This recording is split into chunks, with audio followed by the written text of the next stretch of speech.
The sun hung low in the sky, painting the streets of Maplewood in a warm amber glow. The distant hum of traffic and the chatter of pedestrians created a steady rhythm that pulsed through the quiet neighborhood. Ethan Parker, a 17-year-old with an effortless confidence and a skateboard permanently attached to his feet, weaved through the sidewalk, lost in the music blasting through his earbuds.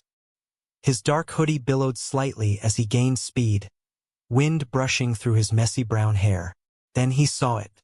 A few feet ahead, an elderly man struggled with his grocery bags, his frail hands trembling under the weight. One bag had already split open, sending a cascade of apples rolling onto the street. The man made a feeble attempt to reach for them, but the effort sent him staggering, a heavy sigh escaping his lips. People walked past, barely sparing a glance. Ethan's first instinct was to keep going. It wasn't his problem. Life had taught him that much, especially lately. But something in the way the man sighed, the defeat in his posture, made Ethan hesitate. He let out a breath, kicked his skateboard to the side, and tugged his earbuds free. "Hey, let me help you with that," Ethan called out, already crouching to scoop up the runaway apples before they rolled into the gutter. The old man looked up, his face a mixture of surprise and relief. His skin was weathered, his hands calloused signs of a lifetime of hard work. His blue eyes, though clouded with age, held a sharpness to them, as if they had seen more than their fair share of struggles. "Oh, thank you, young man," the man said, his voice rich with warmth but laced with exhaustion. "I thought I could manage, but this old back of mine had other ideas." Ethan offered a small smile, gathering the apples and tucking them back into the torn bag. "No problem. Do you live nearby? I can carry these for you." For a moment, the man hesitated, as if he wasn't used to this kind of kindness. Then, with a slow nod, he said, "Just a few blocks down. I'd appreciate the help." "Name's Arthur Bennett." "Ethan," he replied, shifting the weight of the grocery bags under one arm. "Let's get you home before these things give up completely." As they started walking, Ethan noticed how Arthur moved, slow and deliberate with a slight limp. He wasn't just old, he was tired. Yet, something about him carried a quiet strength, like a man who had weathered life's storms but refused to be beaten by them. "You know," Arthur mused after a beat of silence, "not many young folks stop to help these days." Ethan shrugged. "Guess I'm not like most people." Arthur chuckled, a deep, rich sound that momentarily pushed away the weight on his shoulders. "No, son, I don't think you are." What Ethan didn't know was that this one simple act would set off a chain of events that would change his life forever. Arthur's house sat at the end of a quiet, tree-lined street, its modest frame softened by the golden hues of the late afternoon sun. Though the white paint was peeling in places and the porch steps groaned beneath their weight, the home radiated a certain warmth, the kind of place built not just with bricks and wood, but with memories. A wooden plaque beside the door read, "Bennett Family, built with love, 1968. Ethan pushed the thought aside and followed Arthur inside, careful not to jostle the fragile grocery bags. The interior was just as he expected, cozy but aged, filled with relics of a past era. A framed black and white wedding photo sat on the mantel, next to a few dusty trophies and old books stacked haphazardly on the coffee table. A faint smell of freshly brewed tea and vanilla lingered in the air. Arthur exhaled as he lowered himself into a chair. "You don't know how much I appreciate this, son." Ethan set the groceries on the counter and leaned against the fridge. "It's nothing, really." Arthur studied him for a moment before nodding toward the photograph on the mantel. "That's Margaret, my late wife. She passed about 8 years ago. We built this home together, raised a good life here." There was something in his voice, not just sadness, but an unshakable sense of loneliness.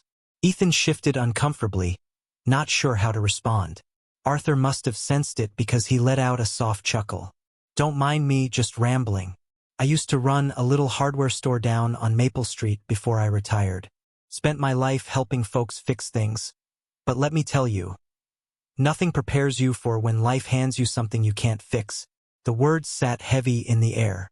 Ethan didn't know much about loss, but he knew what struggle looked like.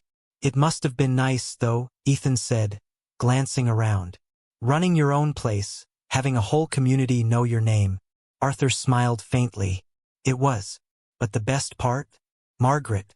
She was my real success story. Ethan nodded, unsure what else to say. He felt an unfamiliar tug in his chest. Something about Arthur's quiet resilience struck a chord. Well, Arthur said, standing with a small groan, since you've been kind enough to help an old man, the least I can do is send you home with something sweet. He shuffled toward the counter and retrieved a metal cookie tin, popping the lid off to reveal perfectly round chocolate chip cookies. He held it out to Ethan. Go on, take a couple. Consider it my way of saying thanks. Ethan hesitated, but the scent was too good to resist. He grabbed two, biting into one immediately. Wow, these are really good. Arthur grinned. Margaret's recipe. Still the best thing to come out of this kitchen. Ethan smirked as he licked a stray chocolate smudge from his thumb. Well, thanks. I'll, see you around. Arthur's expression softened. I'd like that. When Ethan got home, the mood shifted. The house was dimly lit. His mother, Rebecca Parker, sitting at the kitchen table. A stack of unpaid bills fanned out in front of her. A deep crease lined her forehead as she massaged her temples. Sighing. Rough day? Ethan asked, setting his skateboard against the wall. Rebecca didn't look up, just trying to make sense of it all. Your father's hours got cut again. Rent's due next week, and I don't know how we're going to pull it together. Ethan sat across from her, absently spinning a cookie between his fingers. Things will work out, Mom. She let out a hollow laugh. You sound like your father. Ethan didn't argue. Instead, he slid one of Arthur's cookies across the table. Here. It won't fix things, but it's really good. Rebecca gave him a tired smile before taking a bite. Not bad. She eyed him. Where'd you get this? An old guy I helped today. He gave them to me as a thank you. Her lips quirked slightly. You and that heart of yours. Ethan shrugged, pretending it wasn't a big deal. Just figured he could use a hand. Rebecca reached across the table and squeezed his hand briefly. That's a good thing, Ethan. Even when the world isn't kind to us, you should still be kind to others. She sighed, her fingers returning to the stack of bills.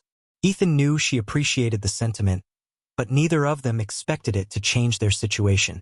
But fate had other plans. Ethan hadn't planned on going back to Arthur's house so soon. But something about the old man's easygoing nature, the way his house felt welcoming despite its age, and the way he spoke about his late wife made Ethan feel like he belonged there. So, the next Saturday, Ethan found himself standing on Arthur's worn wooden porch, knocking on the door. The door creaked open, and Arthur's brows lifted in surprise before a slow smile formed. Well, look who decided to visit an old man again. Ethan smirked. You still got cookies? Arthur chuckled. I might have a few left. Come in, kid. As Ethan stepped inside, a sudden blur of golden fur bolted toward him. Before he could react, something warm and wet pressed against his hand. Max! Down, boy, Arthur scolded with a laugh.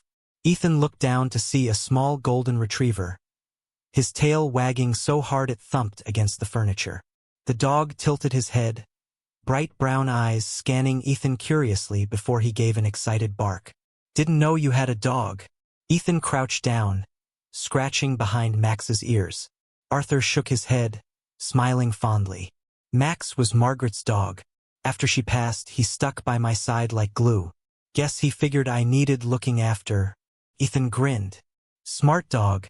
That he is, Arthur said, heading toward the kitchen. Tea? Ethan hesitated but shrugged. Yeah, sure. He wasn't much of a tea guy, but Arthur had a way of making things feel right. As the tea brewed, Ethan noticed the dusty gutters, the loose porch railing, and the sagging fence in Arthur's yard. The house was well-loved but worn, much like its owner.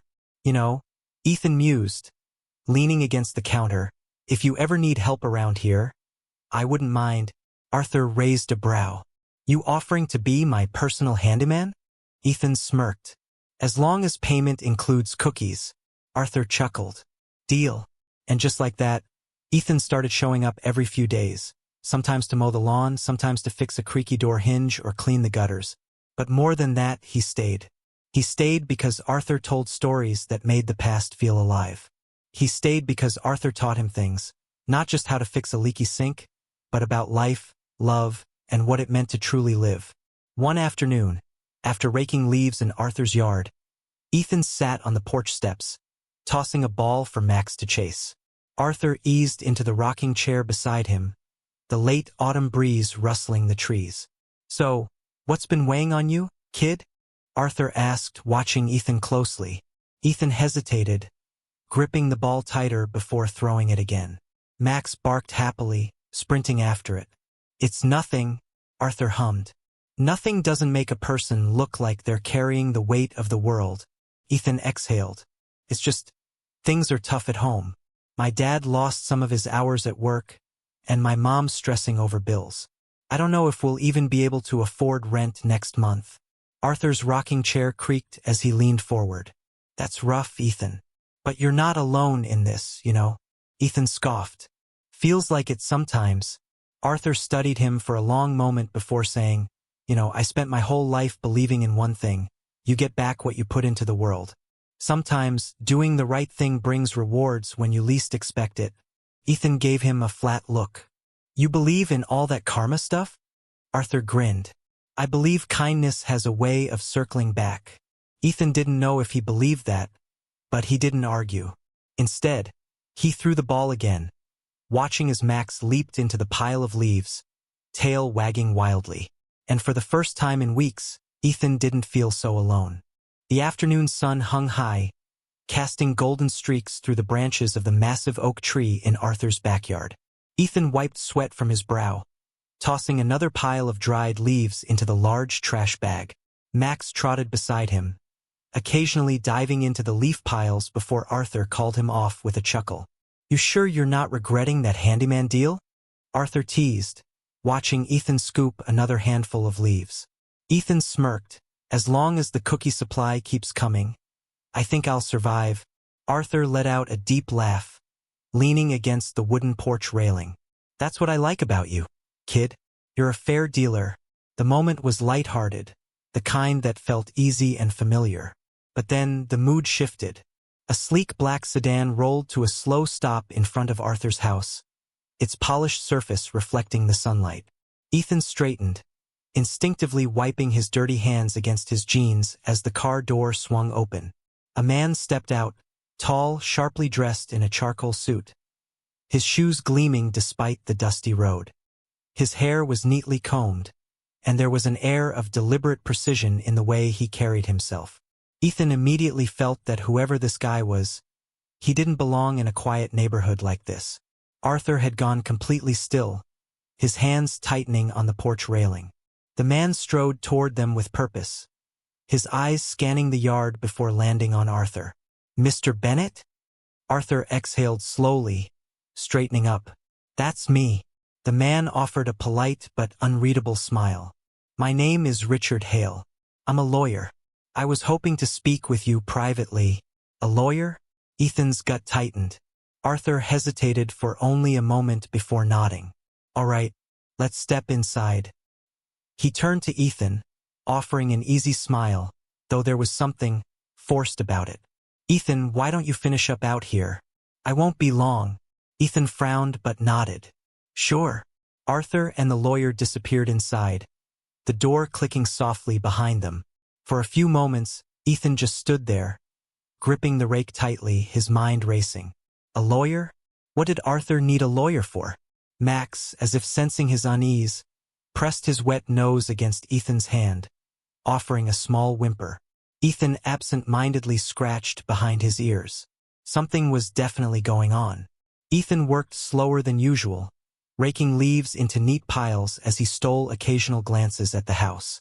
20 minutes passed, then 30. When Arthur finally stepped back outside, his expression had changed. His usual warmth was still there, but there was a certain weight to his movements, like he was lost in thought. Ethan dropped the rake. "Everything okay?" Arthur forced a small smile.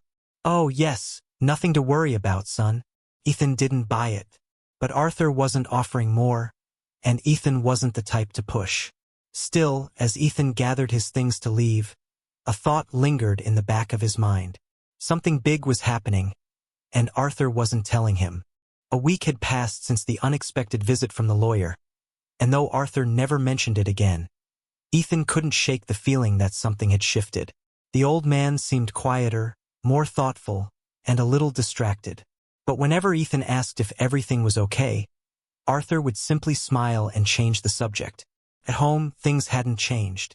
Bills continued to pile up, and his mother, Rebecca Parker, spent most of her evenings at the kitchen table, staring at numbers that didn't add up. His father, Mark Parker, came home from his reduced factory shifts, exhaustion written in the deep lines on his face. Ethan had stopped believing in miracles a long time ago, until one arrived in the mail. It was a Thursday afternoon when the letter came. Rebecca stood at the counter, flipping through the usual stack of junk mail and overdue notices when her fingers froze. There, amidst the crumpled envelopes, was a thick, cream-colored letter with elegant handwriting. There was no return address, but something about it felt important. "Ethan," she called, her voice uncertain. Ethan, half asleep on the couch, sat up, rubbing his eyes. "Yeah." She turned the envelope over in her hands. "Did you sign me up for something?" He frowned, standing and stretching before walking over. "No." "Why?" Rebecca hesitated, then carefully broke the seal. Inside was a letter on heavy parchment, folded neatly. She smoothed it out on the counter, her eyes scanning the words. Her breath caught. "Mom? What is it?" Rebecca didn't answer right away. Her hands trembled slightly as she swallowed hard and began reading aloud. "Dear Mrs. Parker, I hope this letter finds you well. Over the past few weeks, I've had the privilege of getting to know your son, Ethan. He is an exceptional young man, kind, hardworking, and thoughtful in ways that are rare for someone his age. His willingness to help me, time and time again, has been a bright spot in my days. But more than that, he has reminded me of the values my late wife and I held dear: compassion, selflessness, and generosity. Ethan doesn't know this, but I spent my life building a business, one that grew into something more successful than I ever imagined. I have no children to leave my legacy to. My wife and I always believed in rewarding kindness when we saw it, and I can think of no one more deserving than your family. Enclosed, you will find a check for $150,000. I hope this helps ease the burdens you have been carrying. Please do not see this as charity, rather it is a thank you. A thank you for raising a son who reminds me that goodness still exists in this world. With warmest regards, Arthur Bennett." Rebecca's voice cracked as she reached the end of the letter. Silence filled the kitchen. Ethan stood frozen, his brain struggling to process the words. "Wait, what?" he finally stammered. Rebecca blinked rapidly, as if trying to wake herself up. With shaky hands, she reached back into the envelope and pulled out a check. Ethan's stomach dropped. There it was, clear as day. A check for $150,000. He had seen enough zeros to know that it was real. This isn't possible," Ethan muttered, running a hand through his hair. "Why would he?" Before he could finish, the front door opened, and Mark walked in, looking as tired as ever. He set his lunchbox on the counter and paused when he saw their faces. "What's going on?" he asked, looking between them. Rebecca, still unable to find words, simply handed him the letter. Mark's eyes narrowed as he read, his lips moving slightly as he took in each sentence. When he finished, he let out a slow, disbelieving whistle. "Well, I'll be damned," he muttered. Ethan watched his father carefully, waiting for skepticism, for some kind of argument about how they couldn't accept it. And sure enough, after a long moment, Mark exhaled and said, "This is too much. We can't take this from him." Rebecca shot him a look, still holding the check like it might disappear if she let go. "Mark, we don't have a choice. It's not about choice, Beck. It's about pride. We've never taken handouts." Ethan, still reeling, finally spoke. "It's not a handout, Dad. It's a gift. He wanted us to have it."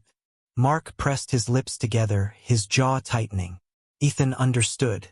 His father was a proud man, a man who had spent his whole life working hard, providing for his family.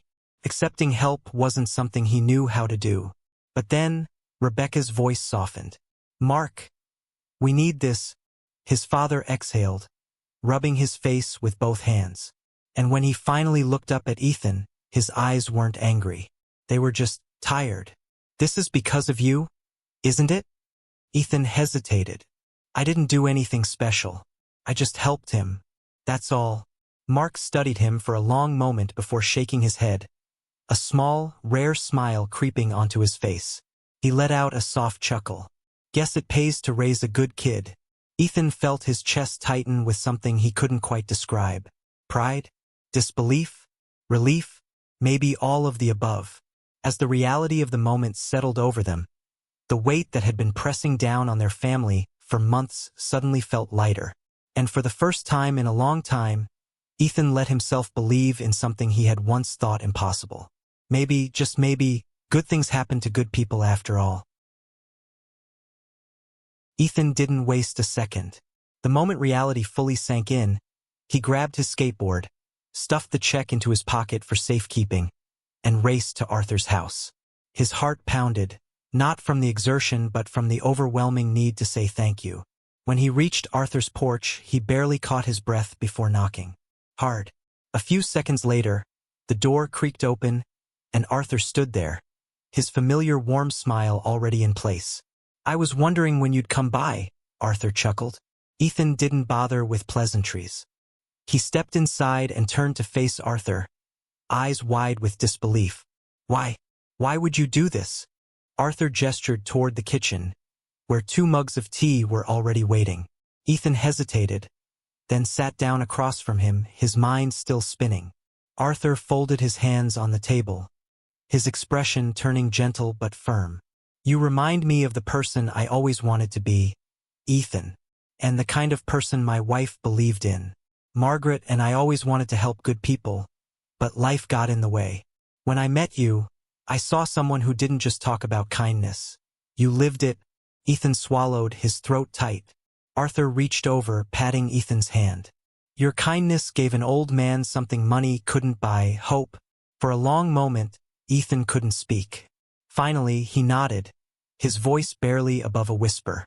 "I don't know how to thank you." Arthur smiled. "You already have. Just promise me one thing." Ethan sat up, ready to listen. "Pay it forward." And in that moment, Ethan made a vow to himself. He would. The check changed everything. Ethan's parents paid off their debts, the constant stress that had weighed on their shoulders for months finally lifting. The fridge was stocked, the bills were caught up, and for the first time in a long time, Ethan's home felt light again. But it wasn't just about the money. It was about what came next. Inspired by Arthur's words, Ethan started volunteering at shelters, spending weekends helping kids in need, mentoring younger boys who reminded him of himself. Kids who thought the world had nothing good left for them. And every week, he still visited Arthur. Their friendship grew into something more than just companionship. Arthur, who had spent years feeling the ache of loneliness, suddenly had someone to share stories with, someone who genuinely cared. One evening, as they sat on Arthur's porch drinking tea, Arthur chuckled softly.